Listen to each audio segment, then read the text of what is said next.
बाद हम लोग पहुंचे हैं एक बार फिर गांव अनंगपुर और यहां हरि पर्वत जहां मां शारिका देवी का मंदिर है।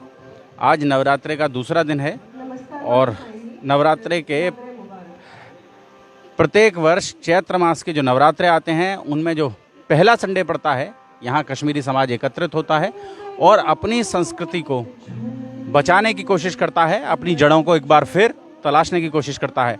पूरे दिल्ली एनसीआर के जितने कश्मीरी परिवार हैं वो सब यहाँ पहुँचते हैं और यहाँ कार्यक्रम पूरे दिल्ली एनसीआर में जितने कश्मीरी परिवार हैं वो सब यहाँ पहुँचते हैं और यहाँ सांस्कृतिक कार्यक्रमों के माध्यम से अपनी जड़ों को तलाशने का प्रयास करते हैं।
भारती जी, यहाँ कब से आ रहे हैं आप लोग? हम बहुत सालों से आ रहे हैं, हर साल ही मनाते हैं। अभी कोविड की वजह से 2 साल से नहीं हो रहा, अदरवाइज लगभग 20-25 साल से हो रहा है ये। जब से वहाँ से निर्वासित होकर आए हैं तब से यहाँ? हाँ, लगभग तब से, उसके कुछ सालों के बाद ही। कितनी आयु है आपकी? मैं 42 ईयर्स हूँ। कितनी उम्र थी जिस समय आप वहाँ से आए?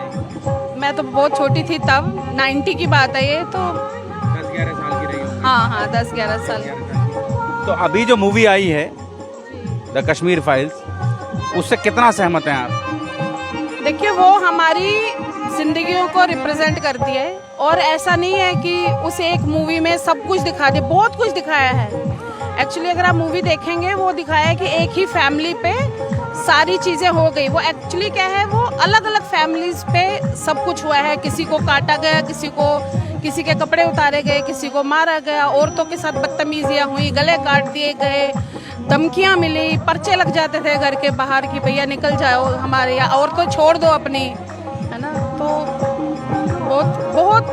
बहुत कुछ आप मूवी के हिसाब से थोड़ा उनको वो करना पड़ता है सिमेट्रिकल, अदरवाइज वो दिखाती है, हमारा दर्द दिखाती है। ऐसी तो पता नहीं कितनी मूवीज बने तो जाके ये पूरा होगा, पर फिर भी शुरुआत है बहुत अच्छी। तो अभी जो नई जनरेशन आ रही है, इसे कुछ पढ़ा रहे हैं आप? मतलब कश्मीरी में घर में परिवार में बात होती होगी, भाषा में बात होती होगी, लेकिन क्या वो लिटरेचर के बारे में, कश्मीरी लिटरेचर के बारे में उन्हें पढ़ाया लिखाया जा रहा है, कुछ समझाया जा रहा है?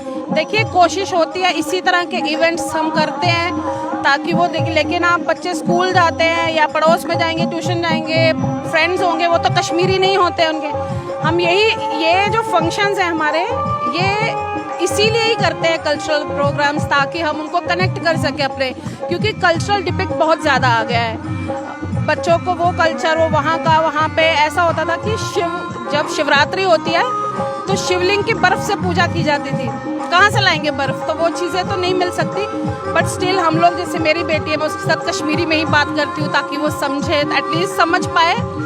बोलती है थोड़ा थोड़ा, पर पूरी तरह नहीं कर पाती, तो फ़र्क है। लेकिन कोशिश करते हैं हम, ऐसे ही कल्चरल इवेंट्स करते हैं। यहाँ पे भी हमारा फरीदाबाद में भी एक और भवन है, शारिका भवन, वहाँ पे हम रेगुलरली 17 सेक्टर 17 में, जी बिल्कुल, वहाँ पे हम ऐसे कल्चरल इवेंट्स करते रहते हैं। अभी हवन होगा तो हवन से रिलेट करना, आप देख रहे होंगे यहाँ बहुत बच्चे हैं, ये कश्मीरी में बच्चे गा रहे हैं। तो ये जितने परिवार हैं यहाँ, ये फरीदाबाद से ही हैं? लगभग नहीं, ये दिल्ली एनसीआर से हैं सारे, खाली फरीदाबाद से नहीं, पर फरीदाबाद से भी हैं, ज़्यादातर वहाँ से होंगे क्योंकि ये कितने परिवार हैं यहाँ दिल्ली एनसीआर में? कितने परिवार हैं अगर बात करें कश्मीरी परिवार, कितने हैं? लाखों में है, अभी तो एग्जैक्ट फिगर्स नहीं पता है मेरे को, पर लाखों में है, ऐसा नहीं है, बहुत परिवार हैं। पर लाखों में हैं। तो यहाँ और बहुत सारे लोग पारंपरिक वेशभूषा में नजर आ रहे हैं, बहुत सारे लोग जो हैं वो। मैं भी इस टाइम, इसीलिए मुझे लगा कि आपसे बात करें। हाँ, मैं भी इस टाइम पर अपनी कश्मीरी, पहना क्या है आपने? कश्मीरी पंडित ड्रेस में हूँ। ये इसको फेरन बोलते हैं, इसको लूंच बोलते हैं, और तरक है ये हमारी। ये कश्मीरी ड्रेस है, कश्मीरी पंडित औरत का। बच्चे भी नजर आ रहे हैं, परंपरागत पोशाक है ये एक्चुअली मेरी बेटी है, आ जाओ, कम है। She is my daughter Keshavi Kaul. कौन सी क्लास में है यशवी? 10th में। कौन से स्कूल में पढ़ती हैं? Grand Columbus international school. Faridabad में ही पढ़ते हैं। तो आज यहाँ आए हैं, तो अभी मम्मी बात करती हैं कश्मीरी में, समझ में आता है मम्मी क्या बोलती हैं, क्या बात करती हैं? हाँ जी, समझ आता है। कितना कितना समझ में आता है? सारा आता तो है, मम्मा ने सर सिखाई है कश्मीरी। तो अच्छा, अभी लेकिन आप इस भाषा की प्रैक्टिस तो बहुत ज़्यादा नहीं कर पाते हैं? किसी के साथ, मम्मी के साथ बात कर पाते हैं बस? बोल नहीं पाती, समझ सारी लेती हूँ। समझना आता है, बोल नहीं पाते हैं इस भाषा को। तो फरीदाबाद आप समझ सकते हैं, धीरे धीरे ये भाषा इस परिवारों से विलुप्त हो जाएगी, क्योंकि आप समझें कि वो माहौल नहीं है भाषा को लेकर। दिल्ली एनसीआर में, दिल्ली एनसीआर की ठेठ हिंदी, आप समझ सकते हैं, खड़ी बोली हिंदी का प्रयोग यहाँ होता है। और ऐसे में बहुत बड़ा संकट होता है अपने अस्तित्व को, अपनी संस्कृति को बचाए रखना। और आप समझ सकते हैं ये जो परिवार हैं, ये परिवार लगातार अपने अस्तित्व को बचाए रखने के लिए, अपनी संस्कृति को, अपनी जो जड़ें हैं, रूट्स हैं, उनको बचाए रखने के लिए लगातार संघर्ष कर रहे हैं, कोशिश कर रहे हैं। जोड़ेंगे आपको शहर की ऐसी ही और महत्वपूर्ण खबरों के साथ। बहुत बहुत धन्यवाद।